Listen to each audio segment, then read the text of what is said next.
Unit 26. Word list. Constrain. To constrain something means to limit its development. Jim cannot join us because he is constrained by previous plans.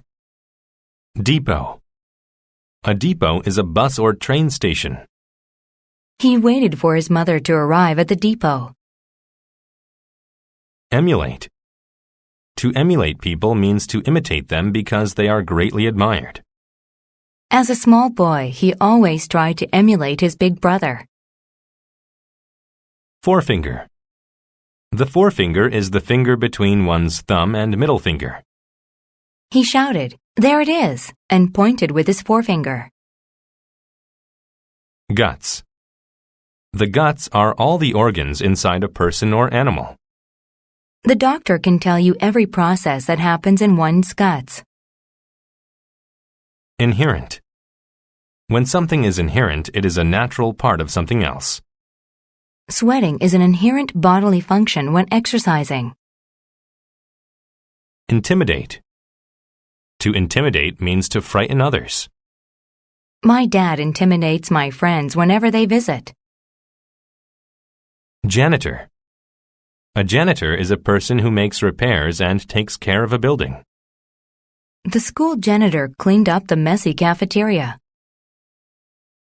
Moist. When something is moist, it is slightly wet. The ground is still moist from the rain last night. Nope. Nope is an informal way of saying no. He asked if I had any money, and I had to say nope. Prod. To prod means to push someone or something with a finger or pointed object. The bully prodded me in the chest with his finger. Ransom. A ransom is a sum of money paid to a kidnapper to set the person free. He kidnapped the prince and demanded $1 million as ransom.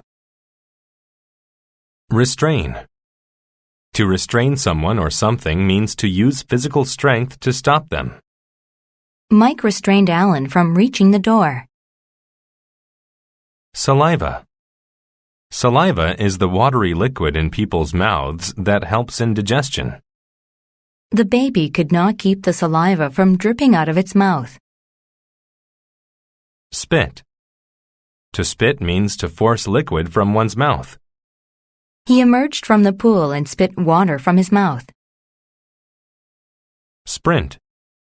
To sprint means to run very fast over a short distance. The kids didn't want to be late to class, so they sprinted to the bus stop.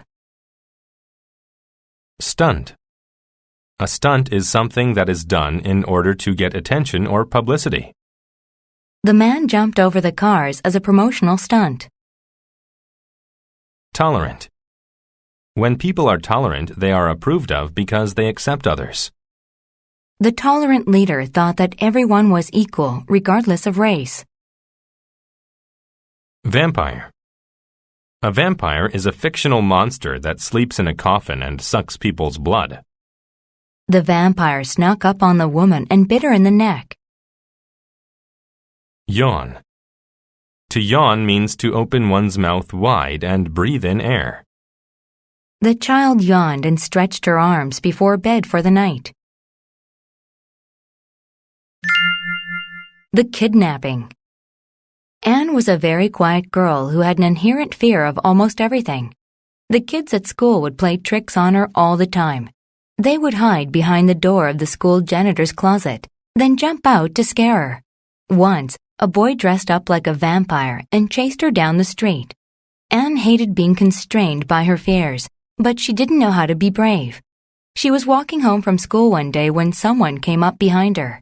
Before she could turn around, a powerful man grabbed her. She couldn't scream because a huge hand was put over her mouth. Anne knew that this could not be another stunt by her classmates. The scary man restrained her arms and legs and carried her to his house.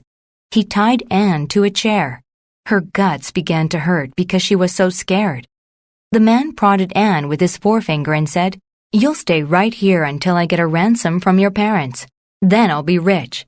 The dirty man spit when he talked.